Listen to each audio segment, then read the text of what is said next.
the South China Sea and the American rebalance to East Asia. And the reason that we're addressing this issue is that it is the most likely point of possible conflict between the U.S. and China. So it represents a very sensitive interface between the United States and China, and the possibilities of conflict between the American Navy and Chinese island building or feature building efforts. Possibility of conflict is very much present. Developments in East Asia and relations with neighbors reveal a great deal about China's contemporary worldview and the values and principles that inform its foreign relations. Moreover, the regional developments provide a glimpse of both China's determination and its use of power. China is currently disputing territorial claims with several of its 14 neighbors on its periphery. In the South China Sea, it claims sovereignty over territory within Beijing's 9-dash line map. And that map is available on the internet. Anyone can see it. It's like a great U-shaped section of the South China Sea. And it covers about 1 million square miles of seascape, including parts of the Philippines, parts of Vietnam, Indonesia, Taiwan, Japan, Vietnam, Malaysia, Brunei, and other places. One might naturally ask why China finds itself so extensively embroiled in these disputes. And here we're directed to China's Sino-centric view of sovereignty, which lies at the root of these disputes, not only with neighbors, but with the United States in the South China Sea. It is the most volatile flashpoint in East Asia, and the locus for differences over deeply held principles between Beijing and the West.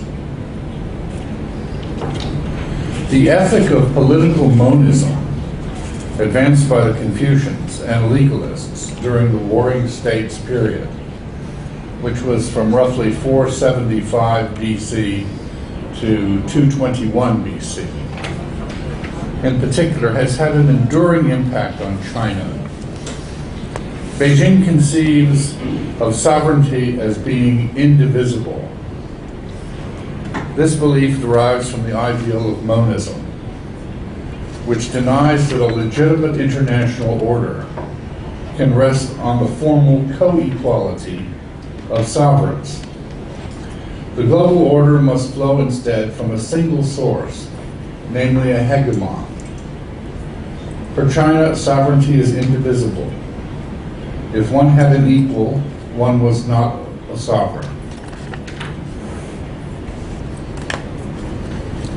Furthermore, China's history has conditioned it to believe that the role of the hegemon properly belongs to China.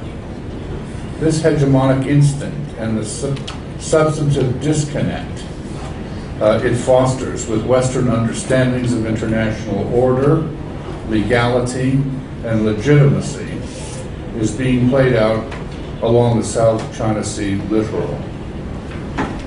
China's notion of sovereignty also embraces other important themes. It is buttressed by propaganda, recalling the century of humiliation, which now is a social adhesive for a new nationalism. It is informed by the conviction that the legal architecture regulating global affairs post-World War II was written by the winners, the Western developed world, to protect and sustain their interests and to the detriment of developing countries like China. Here, China challenges the United Nations Convention of the Law of the Sea, which we call UNCLOS. It challenges the U.S.-Japan treaties, the Indian border agreements, the Arctic Council proceedings, and others. It is indeed the rising confrontation in the South China Sea that most clearly reveals China's view of international law. The cutting edge of this larger dispute is found in Beijing's relatively confined challenge to the law of the sea. Here we find a fundamental conflict between the U.S. and Western commitment to freedom of navigation and the right of innocent passage as codified by UNCLOS. And China, on the one hand, and China's view of its sovereign and hegemonic prerogatives on the other. Can you please just repeat the name of the... Yeah, the name of the U-shaped arc within the South China Sea. Some people call it a cow's tongue, but I don't think you'll find that on the internet. You look at the map of the South China Sea, and you will see a large U-shaped claim that goes all the way from the Chinese coast down to, it goes from the Chinese coast down to... so we can project it while you I tried, I don't know. We can bring it. Oh, you can bring it up? Good, okay. If you look at South China Sea Chinese claims, you will see that it goes right down to Malaysia, it goes over to the Philippines, and it comes, and to Vietnam as well.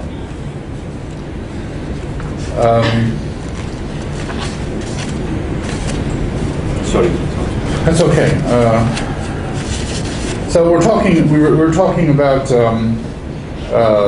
China's view of international law, and that there's a fundamental conflict between the U.S. and the Western concept of freedom of navigation on the one hand, and the right of innocent passage, which the West feels very strongly about, and China's view of its sovereign hegemonic prerogatives.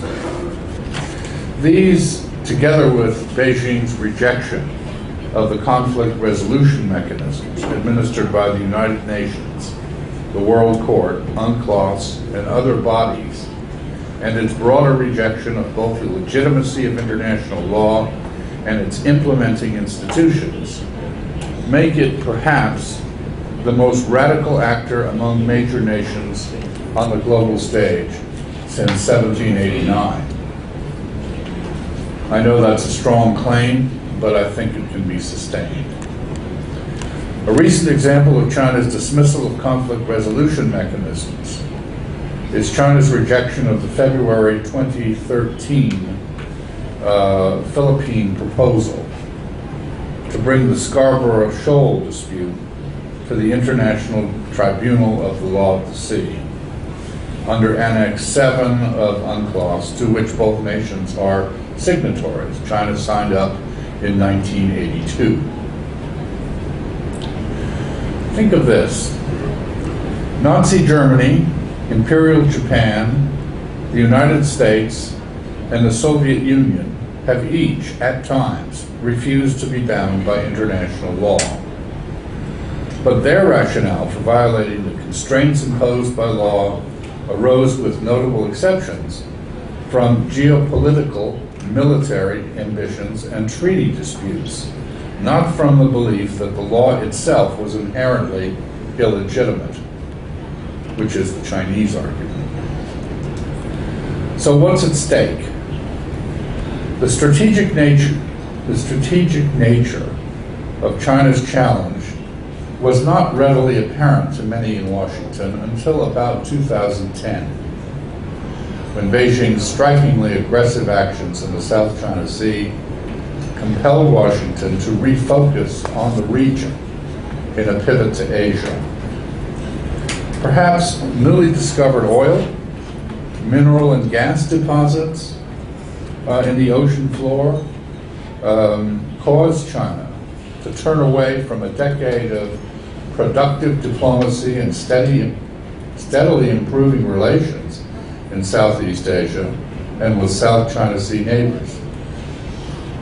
That's the supposition, that China discovered significant energy and mineral deposits in the seabed, and it realized the wealth of fish that could be taken from the sea, and that led to this new set of this striking set of claims. Do we have it up there? Yeah, no, not necessarily, but you can just point to the okay. document. Yeah, we just What because we're it was ta- projecting on your head, that's why I asked you. Yeah. And, So what we're talking about is if you start here on the Chinese coast, you're looking at this area. It comes all the way down here. It's like a big U-shaped claim. So China claims some of the Philippine islands. It claims the Spratlys, the Paracels. It claims touch Malaysia. You'll be amazed at this, but the Chinese now claim Okinawa as part of Japan. So you have a range of claims that are associated with this new thrust.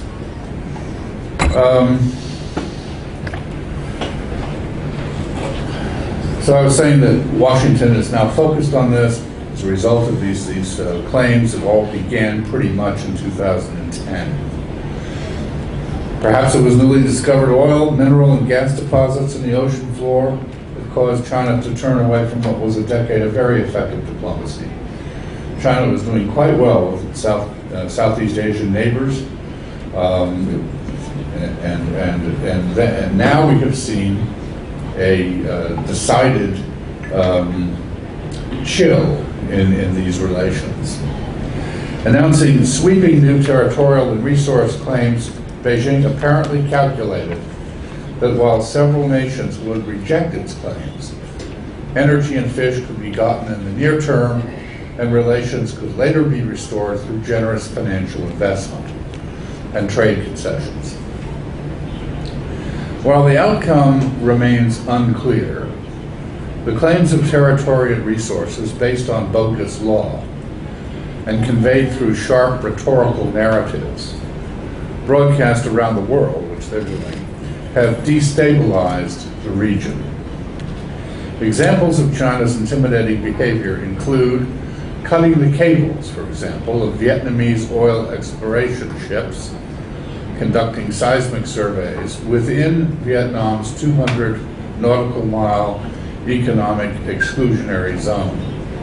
That happened in May and June of 2011, and the PLA Navy's announcement that combat-ready naval and aerial patrols would be dispatched to the Spratly Islands to protect national sovereignty, that's a quote, and security development interests. That was in 2012. And since that point, of course, there have been any number of deployments by Chinese Coast Guard and actual Navy vessels in support of these claims. In what is described as political warfare, and this is very interesting, as part of the three warfares, what's described as political warfare, China presented its claim to ownership of the South China Sea and Taiwan in November 2012 on a map which was embedded in its newly revised passports, as well as China's electronic passports. Although China's official maps have included these areas within China's territory since the 1940s, when they were issued by the nationalist government, imprinting such maps on the passports of Chinese nationals is particularly provocative because it requires other countries to tacitly endorse the claim by affixing their official seals to the documents. And this has prompted widespread diplomatic protests from the Philippines, India, Taiwan, and Vietnam. So, our discussion so far has touched on China's approach to international law, its use of political warfare, its rejection of international legal arbitration, its rush to claim energy resources and island territories as if they were unrelated. But these are not unrelated. They're not one-off acts. They are instead part of a coordinated strategy that we call the three warfares that Beijing uses to obtain the resources and territory it believes are needed for national development and security. Endorsed by the Party Central Committee and the Central Military Commission in 2003, the three warfares, and please remember this phrase because this will help you to distill exactly what the three warfares is a dynamic, three-dimensional war-fighting process that combines psychological warfare, media warfare, and the use of bogus law to create a cutting-edge force multiplier. It reflects China's belief that in the modern information age, nuclear weapons have proven essentially unusable. Kinetic force is the preferred option in ever-decreasing scenarios. And it asserts that if the object of war is to acquire resources, influence, and territory, and to project national will, China's three warfares is war by other means. So what are the three warfares specifically? Let's talk about each one of them briefly. Psychological warfare seeks to influence and or disrupt an opponent's decision-making capability, to create doubts, foment anti-leadership sentiments, to deceive opponents, and to attempt to diminish an opponent's will to fight. It employs diplomatic pressure, false narratives, harassment to assert hegemony, and convey threats. China's economy is utilized to particular effect. China threatens the sale of U.S. debt, for example. This was mentioned yesterday by someone. It pressures U.S. businesses invested in the China market. It employs boycotts, restricts exports. You all remember the rare earths issue, which we had about 2 years ago. And it imports, it threatens predatory practices to expand market share. So those are some of the psychological dimensions of psychological warfare. Media warfare, the second one, is also known as public opinion warfare. Philip is an expert in this, but I will take a stab at this, Philip. Media warfare is a constant, ongoing activity aimed at long-term influence of perceptions and attitudes. It leverages all instruments that inform and influence public opinion, including films, television programs, books, the internet, and the global media. And of course, the principal outlets for this in China are Xinhua, that's the New China News Agency, and CCTV. It is used by the People's Liberation Army and locally by the People's Armed Police, and is directed against domestic populations in target countries. Media warfare aims to preserve friendly morale, generate public support at home and abroad, weaken an enemy's will to fight, and alter an enemy's situational assessment. It's used to gain dominance over the venue for implementing psychological and legal warfare. The third warfare is legal warfare. And in some ways, this is the most insidious and most powerful. Sometimes it's called lawfare. It exploits the legal system to achieve political or commercial objectives. It has a prominent role in the warfare trilogy. Lawfare has a range of applications. They range from conjuring law to inform claims to territory and resources, to employing bogus maps to justify claims, which is an old Chinese practice. The Indian tensions in Arunachal Pradesh and Oxy Chin, other places, are all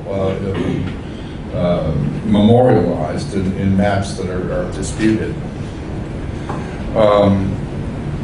In a distorted application of domestic law, for example, Beijing designated the village of Sansha in the Paracel Islands as a Hainan prefecture to extend China's administrative writ into the South China Sea. China also uses UNCLOS provisions and other legal conventions for unintended purposes.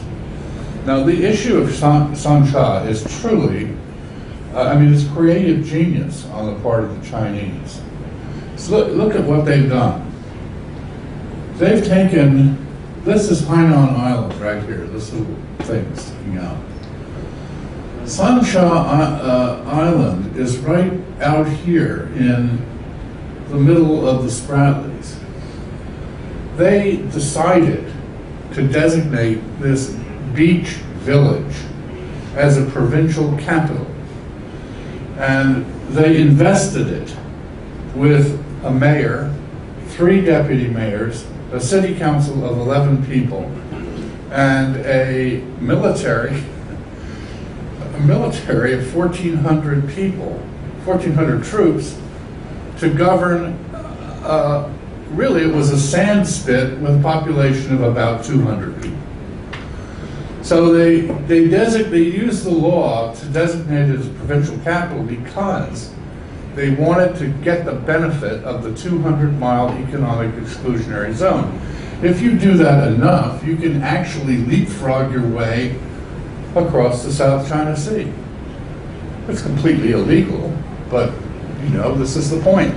This is the so-called use of lawfare. The instruments of lawfare include domestic legislation, that is to say, a law passed in Beijing which has no international traction will be quoted as justification for what they're doing internationally. Bogus maps. I remind you that Zhou Enlai used bogus maps in Arunachal Pradesh and other border areas in 1959 in India, where China still holds 902,000 square kilometers of Indian territory. Today, China uses bogus maps to claim 3.5 million square kilometers of the South China Sea.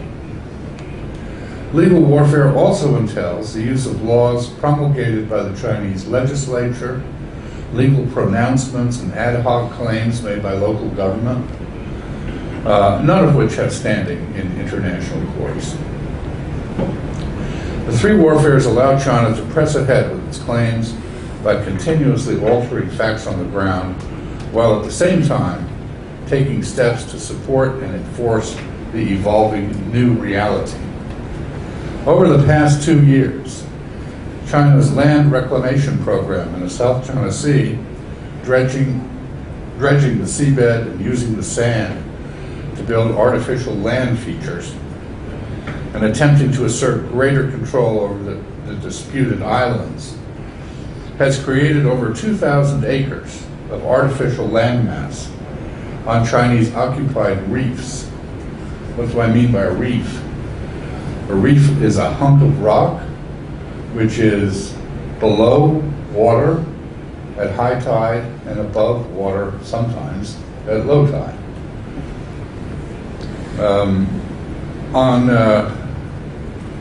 China has invested heavily in infrastructure, including airstrips, on 4 of the 5 reclaimed reefs that it controls. On Fiery Cross Reef in the Spratlys, China has built a 10,000-foot runway designed to enhance its sovereignty claims and potentially sets the terms of access for the region. One might posit that this is where the three warfares begins. It begins to connect with hybrid warfare, namely the fortification of defenses and the strengthening of assets and boundary control which offer the option of kinetic engagement if necessary. By the way, a 10,000-foot runway is needed for only one thing, and that is to accommodate heavy bombers, very heavy airplanes. Well, tankers, I suppose, and maybe some reconnaissance aircraft, but mainly combat aircraft. Of particular concern to policymakers and the legal community are the precedents China seeks to establish. Were the U.S. to accept China's claims in the South China Sea, for example, the U.S. might use its superior power to claim the Gulf of Mexico and all the islands and resources within it. Or the French could claim the Bay of Biscay, and such would introduce chaos to the maritime commons. The three warfares was given contemporary focus by China's land reclamation program, which riled Washington and nearly caused cancellation of President Xi Jinping's visit to Washington in, this would have been September.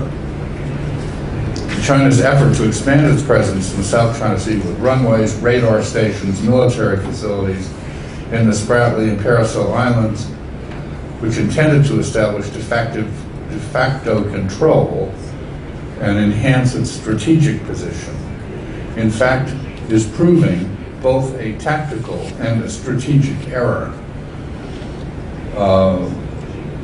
Washington is really curious as to how Beijing thought this through, because certainly in the short run, China's managed to alienate virtually all of its neighbors in the South China Sea, and in the long run, it will have problems holding on to these little reefs. Just as China is launching initiatives like the new Maritime Silk Road and the Asia Infrastructure Investment Bank to foster regional development and cultivate goodwill, its South China Sea policies create friction and fear and undermine its position in the region. Moreover, it invites the United States and others to provide Southeast Asian states with reassurance in their diplomatic, economic, and security arrangements, so that they have the confidence to resist coercive attempts or actions by China and can help advance a rules-based order in the region. At the tactical level, the disputed constructions serve as irritants in China's bilateral relationships with other South China Sea claimants, contributing to a volatile environment that could flare up at any moment. For example, while China seized the Paracel Islands in 1974 from Vietnam, Hanoi does not recognize China's claim and has for 40 years continued to challenge China's sovereignty over the islands.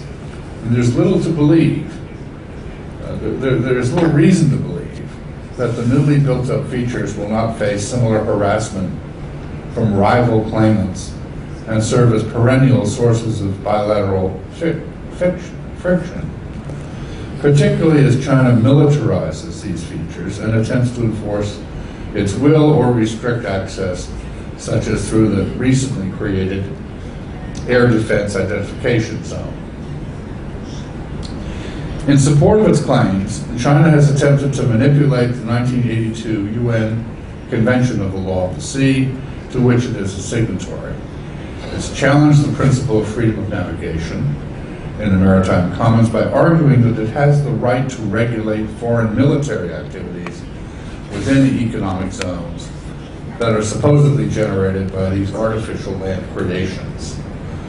So you can see the logic, or at least the sequence, of the Chinese argument.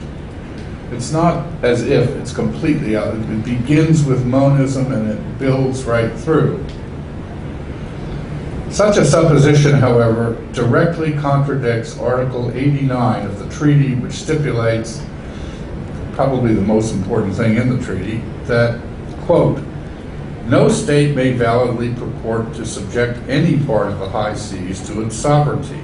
Furthermore, while a state may construct artificial islands, it may not subject such islands to its sovereignty, which would preclude it from interfering with the rights of freedom of navigation and oversight. So it is in direct violation of this Convention of the Law of the Sea, which it signed in 1982. China's military and maritime buildup have driven a regional defense buildup. Philippines, Vietnam, Indonesia, Singapore, Brunei have each expanded their defense capabilities. It's clear that Japan's superior defense capabilities and its alliance with Washington allowed it to face down Chinese pressure over the disputed Senkaku Islands. On balance, Beijing's regional stance has driven many of its East Asian neighbors to the front steps of the White House, achieving for the United States more than Washington could have ever achieved for itself. While in Washington in October, Xi Jinping was admonished by the State Department for China's claims and behavior. And I could quote briefly from what they said, but basically their position is, the State Department's position, U.S. does not take a position on the sovereignty question, doesn't care if land feature X belongs to or is claimed by China or the Philippines or Vietnam. So people shouldn't think that the U.S. is pushing a particular point of view.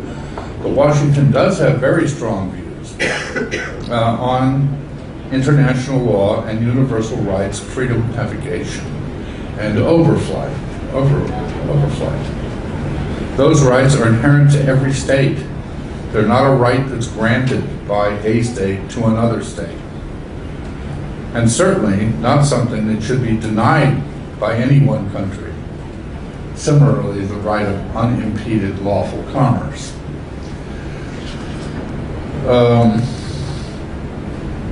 In his visit to Washington, Xi Jinping affirmed China's commitment to peaceful and diplomatic resolution of problems.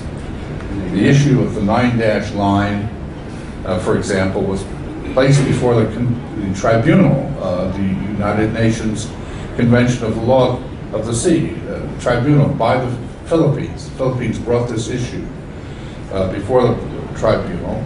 They challenged China's claims. And China claimed that the court had no jurisdiction. But the court decided that the matter fell within its jurisdiction, which means that Philippines and China will have to submit to an arbitration. And that decision, under the treaty, is equally binding on China and the Philippines. That's a matter of international law. Now, this is the first round in what will be a protracted legal confrontation, but it is a round which the Chinese have lost. Finally, the dispute, despite reconnaissance photographs taken a week before Xi Jinping's visit, showing this 10,000-foot runway, missile facilities, and other maritime facilities on Fiery Cross Reef and the Spratlys. Despite that, President Xi said at the White House that China has no intention of militarizing the islands or outposts, and so on. And that offered very little reassurance to China's neighbors.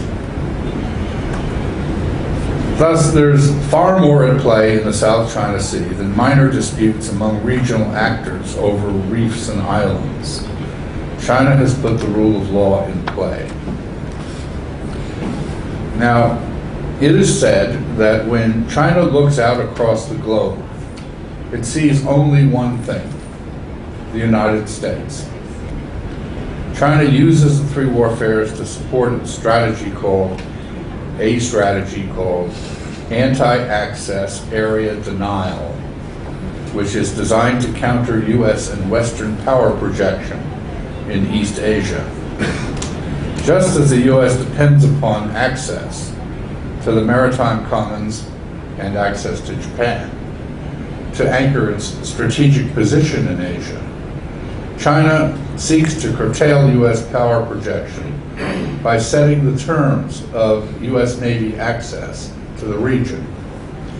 To do this, and I think I mentioned this yesterday, the Chinese have developed very sophisticated missile capability. The DF-21D is a aircraft carrier killer, and they've also enhanced their submarine force to make the seas that are contiguous to the Chinese coast particularly challenging for the U.S. Navy. Separate from the likely kinetic exchange on, under, or above the sea in the event of confrontation, the three warfares is the mechanism China uses to structure the campaign environment to its advantage. China's objective is to alter regional expectations and preferences while using doubts about the legitimacy of U.S. presence. So let me say a word about the rebalance as I move to a conclusion here. In November 2011, Obama said the United States is turning its attention to the vast potential of the Asia-Pacific region. The U.S. rebalance to the Asia-Pacific is critical to security and prosperity throughout the region and across the globe. As the United States looks to an ascending Asia, leaders in Washington have had to manage a diverse set of challenges that include China's rise, North Korea's belligerence, Russia's Pacific and Arctic ambitions, and other historical tensions over territorial claims, as well as risks associated with terrorism and humanitarian disasters. The Obama administration rebalance builds on policies begun in the George W. Bush period and has added critical new elements like participation in the East Asia Summit and enhanced engagement in Southeast Asia. The announcement of a deliberate rebalance to Asia and the Pacific reflected the American recognition of the importance of the region's U.S. interests and the need to reinsert U.S. engagement and leadership after the uncertainty of the 2008 financial crisis and a decade of combat operations in Southwest Asia, meaning Iraq, of course, and Afghanistan. As explained by the Obama administration, this is the Obama administration's view, not mine, the rebalance to the Asia-Pacific is a whole-of-government effort with three primary lines of effort. The first, and the most visible today, is the security component. The second is the economic element, represented most notably by the Trans-Pacific Partnership, which is now just getting underway. And the third is what they, according to the administration, is the pursuit of human dignity. I'm not sure what that means. Developing a strategy to protect U.S. interests requires that Washington leverage a number of fundamental strengths. U.S. allies and partners in the Asia-Pacific are strong supporters of a rule-based regional and international order. Moreover, leaders throughout the region remain interested in working with the U.S., with each other, and regional organizations to sustain Asian security and prosperity. If anything, polling shows that most regional states want more leadership, initiative, and engagement from Washington, not less. 4 years into the rebalance, the Defense Department increased its capabilities into the region. New agreements, more frequent live fire exercises with regional navies. New agreements, the joint freedom of navigation exercises with countries in the Indian Ocean region and East Asia confirmed the Defense Department's commitment to a long-term rebalance strategy.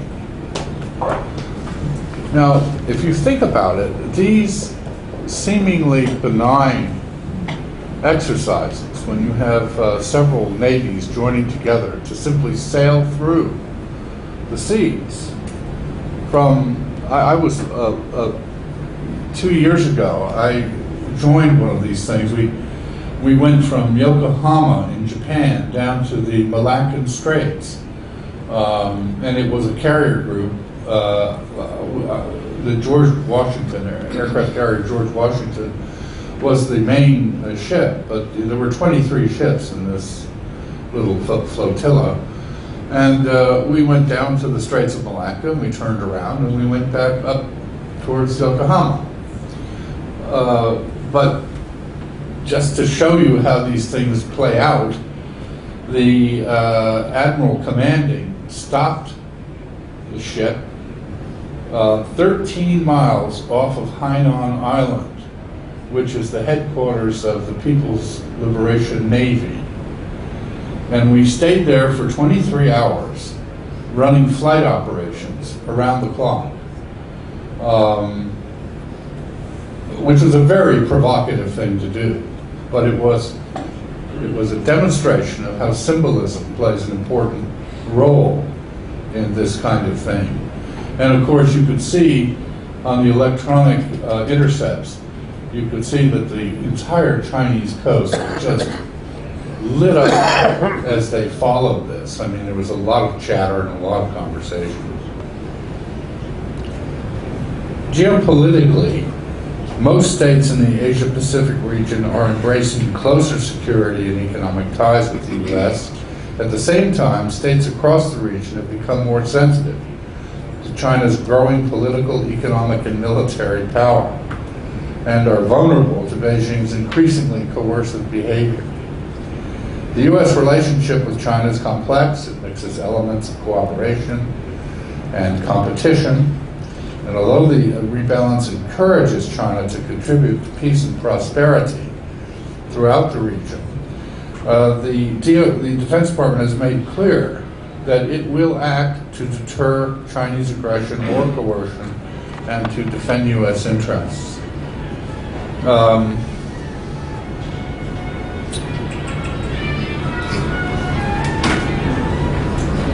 Actions by certain countries in the region routinely challenge the credibility of U.S. security commitments. And there are four reasons for this. First, these are criticisms, really, of the administration as to why this has gone so unevenly.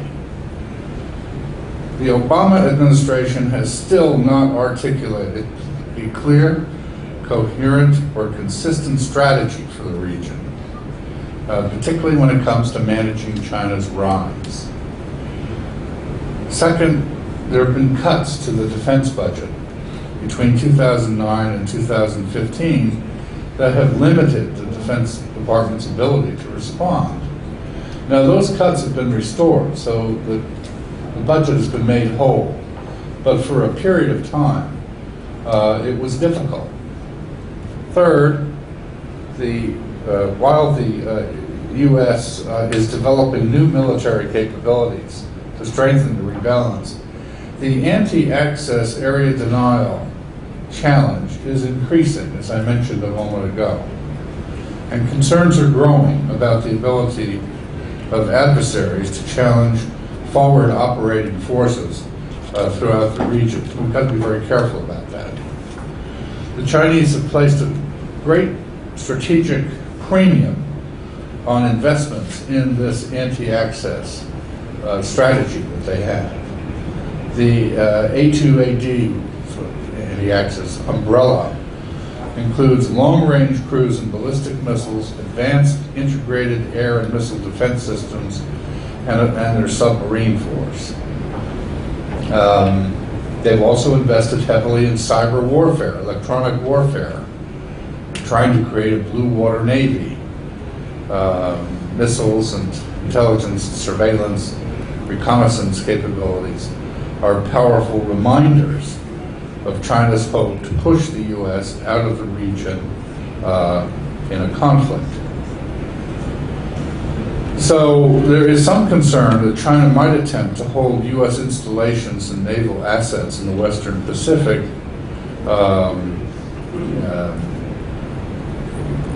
such as Taiwan, for example, and may interrupt our ability to use international air and waterways on which the U.S. economy depends. Fourth, we've identified that the Chinese tolerance for risk has exceeded most expectations, as demonstrated by Beijing's increased operational tempo and construction of military airfields and facilities on the 6 features in the Spratly Island. So you have to ask in the end, how successful has this Chinese gambit been? So far it's had mixed results in the South China Sea. China's been able to transform land masses, build airstrips, hangars, and so on on reclaimed land, features that will enhance its power projection. It has established an air defense identification zone, which of course nobody, not knowing that I know of, pays attention to, but they have established it. And they've cast legal norms into question. They've raised doubts about freedom of navigation. But it comes at a very high cost for China. They have done more to firm up U.S. alliances in the region than the U.S. could have done on its own. And that includes reconfiguring the U.S.-Japan Defense Treaty, renewing the U.S.-Philippine Defense Treaty, reaffirming security arrangements with Australia, and enhancing cooperation with Vietnam, Thailand, Malaysia, and Indonesia. And finally, perhaps most importantly, they have provoked a response in Washington. Those of us in the Defense Department who are attempting to get the White House to focus on this as a serious issue, were crying in the wilderness for a couple of years, maybe more. And it was only after the claims were made public that we've seen a shift in attitude in Washington, and now a determination to move on this issue. And what you had, the problem we had in Washington was that there's a powerful lobby consisting of a community encouraging engagement with China. These are large corporations that have massive investments, making a lot of money in China, and did not want to see any sort of military confrontation or heightened tensions. So that lobby was preventing the administration from accepting this challenge full on. The U.S. position was made very clear by the Defense Secretary, Mr. Carter, when he stated again this last week, make no mistake, the U.S. will fly, sail, or operate wherever international law allows, and the South China Sea is not and will not be an exception. So, I just remind you that in connection with that, the Navy has now sailed twice within 4 miles of these so-called features, and asserted the right of passage, and had no real response from the Chinese except for a lot of talk. China has ramped up a counter narrative. The foreign ministry say.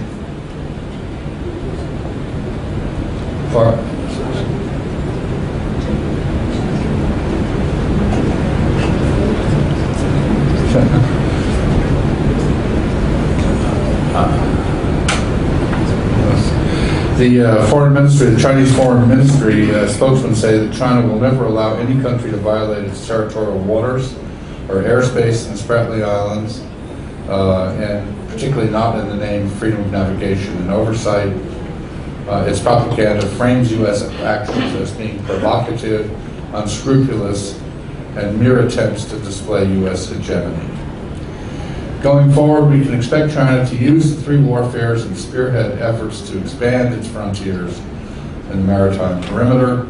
It will use the 3 warfares to accomplish Japan. It now claims Okinawa, as I said a moment ago, Taiwan, Korea, the Philippines, and South China Sea, and go potentially further afield in the Arctic.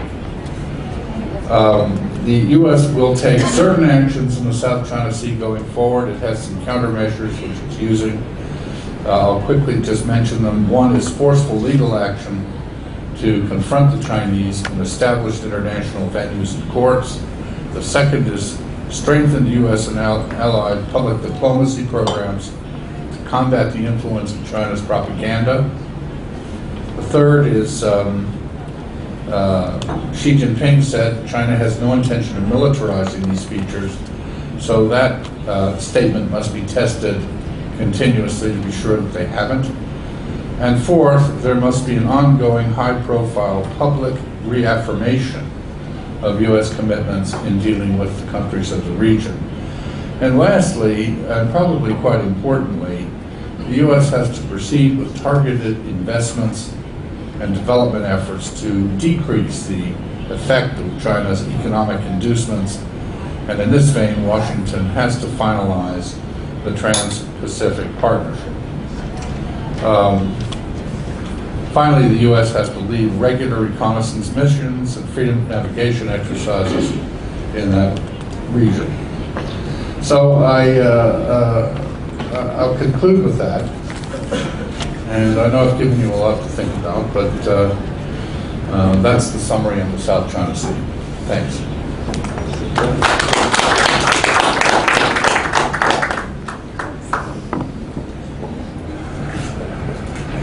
Thank you, Stefan. This is really marvelous. It was really very precise and direct. I think it would help us in analyzing different kind of warfare approach also regarding the conflicts in the region, in the world, the approach, the intersection between the perception of the Russian warfare, the battle of will, Stalin strategy, and then applied to many other conflicts, including the new strategy of Iran, the warfare of Iran. So I think this philosophy, this approach, this abstract approach is very much helpful, and it should be taken into account, I think, in our discussions in these. So 10 minutes of break. Thank you.